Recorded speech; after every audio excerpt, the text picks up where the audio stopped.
दोस्तों नमस्कार। कानूनी बात बताने वाले मेरे YouTube चैनल में आपका स्वागत है। आज का विषय किसी भी संस्था का एक अध्यक्ष, कंपनी का अध्यक्ष हो या ट्रस्ट का अध्यक्ष हो, वो अध्यक्ष का क्या काम है, क्या कार्य है, उसका क्या अधिकार है, इसके बारे में हम आज जानने वाले हैं। पहली बात, अध्यक्ष जो होता है वो उस एसोसिएशन बोलो या ट्रस्ट बोलो, किसी भी बैठक में अगर वो उपस्थित होता है तो उसका वो अध्यक्ष स्थान स्वीकारता है, उसको नियंत्रित करता है। और किसी भी एसोसिएशन या ट्रस्ट के कामकाज की निगरानी करने का काम उसके ऊपर है। अब उसकी शक्ति कितने है, बहुत सारी शक्ति, पर हर बार वही नहीं काम करेगा। काम करने के लिए सेक्रेटरी है, सेक्रेटरी ट्रेजर वो काम करे, वो ठीक से काम कर रहे कि नहीं कर रहे है, वो देखने का काम उसका है।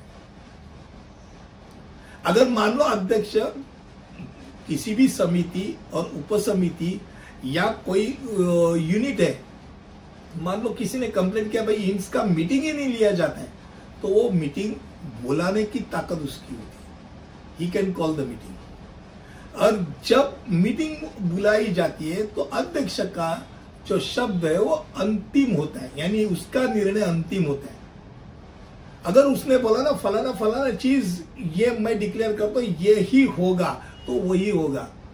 उसके ऊपर कोई बोलने की उनके पास क्षमता नहीं होती, उनके पास अधिकार नहीं होते। जो सभा एजेंडा के विषय में अगर कोई बोलने के लिए खड़ा हो जाता है, उसके बोलने के लिए अनुमति देना, भाई साहब आप बहुत बार बोले हैं, आप नहीं बोलने दूंगा, आप बैठ जाइए, ये भी बोलने का अधिकार। आपको नहीं बोलने का दूंगा, वो भी बोलने का अधिकार। और आप बोल सकते हैं इसके बारे में, ये भी बोलने का अधिकार। यानी कितने देर तक बोल सकता है, कितना बोल सकता है, कौन बोल सकता है, कितने बार बोल सकता है, ये सब बोलने का अधिकार वो अध्यक्ष को होता है। बैठक के दौरान अगर कोई भी दुराचार करता है, कोई गाली गलौज करता है, कोई ऐसा बर्तन करता है कि भाई उसको उस सभा से निलंबित करना ही अच्छा है, वो अध्यक्ष उसके पावर में वो निलंबित कर सकता है। उसको बोल सकते हैं भाई साहब आप कृपा करके ये सभा स्थान छोड़ दे,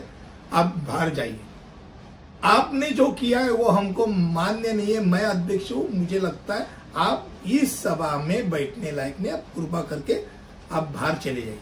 ये बोलने का अधिकार, यानी किसी भी सभा सद को वहां से उठ के आप निकल जाओ करके बोलने का अधिकार है, और उसको मानना पड़ता है।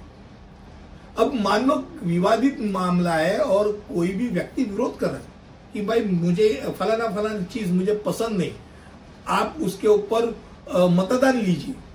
अब मतदान लेना क्या नहीं लेना, और मतदान लेने समय वो कैसा लेना, आवाजी मतदान से लेना है, हाथ ऊपर करके लेना या वोटिंग करके लेना, ये सब अधिकार कैसा होना है मतदान, वो मतदान निश्चित करने का काम भी अध्यक्ष का है। अब सबसे अहम चीज है कि अध्यक्ष अगर मान लो अध्यक्ष ही नहीं आए तो उपाध्यक्ष अध्यक्ष का स्थान स्वीकारेगा। अब वो भी नहीं रहे तो विश्वस्त या जो वरिष्ठ अधिकारी वो अध्यक्ष स्थान स्वीकारेंगे। अब कोई भी वरिष्ठ पदाधिकारी नहीं तो सभा में उपस्थित हुए लोगों में से जो वरिष्ठ है, जो अनुभवी है, उसको सभा चुनेगी कि भाई ये हमारे आज के अध्यक्ष होंगे, और उन्होंने जो निर्णय दिया वो सबको मान्य करना पड़ेगा। तब ये नहीं बोल सकते कि भाई अध्यक्ष मैं हूं और ये कैसे अध्यक्ष स्थान उसने स्वीकारा। नहीं भाई साहब, आप अध्यक्ष हो तो आपको आना है, आप क्यों नहीं आए। अब रहेगी बात, मान लो लेखा का विषय, अकाउंट्स का विषय, और अकाउंट्स का विषय अगर खारिज हो गया, लोगों ने खारिज कर दिया, फेल कर दिया, तो मॉरल रिस्पॉन्सिबिलिटी होती है कमिटी की कि भाई आपके ऊपर नो कॉन्फिडेंस मोशन चल गया है, आपके ऊपर अविश्वास का प्रस्ताव पारित कर दिया है, आप अध्यक्ष छोड़ के सबको इस्तीफा देना चाहिए। बाद में वापिस एक बार इलेक्शन होके आपको आना है, चुन के आना है। और सबसे अहम बात, समिति ने अनुरोध किया तो बैठक को स्थगित करने का अधिकार अध्यक्ष होता है। यानी ये मैं 15 मिनट के लिए स्थगित करता हूं, भाई उपस्थिति कम है, वहां से लेके मैं आज की सभा ही स्थगित कर रहा हूं और फलाना फलाना तारीख को सभा होगी, ये बोलने का अधिकार भी अध्यक्ष एक ऐसा चीज है कि जिसको सब पे नाज होता है, सबको उसको मानना पड़ता है और वो सबका होता है, विरोधक का नहीं होता है, समर्थक का नहीं होता है, वो संस्था का होता है। उसने सबको इक्वलिटी से मानना चाहिए, सबको समान संधि उपलब्ध करना चाहिए। और मुझे लगता है आज कम शब्दों में आपके सामने मैंने अध्यक्ष कैसा होना चाहिए और अध्यक्ष का स्थान क्या, उसके अधिकार क्या, इसके बारे में बताया।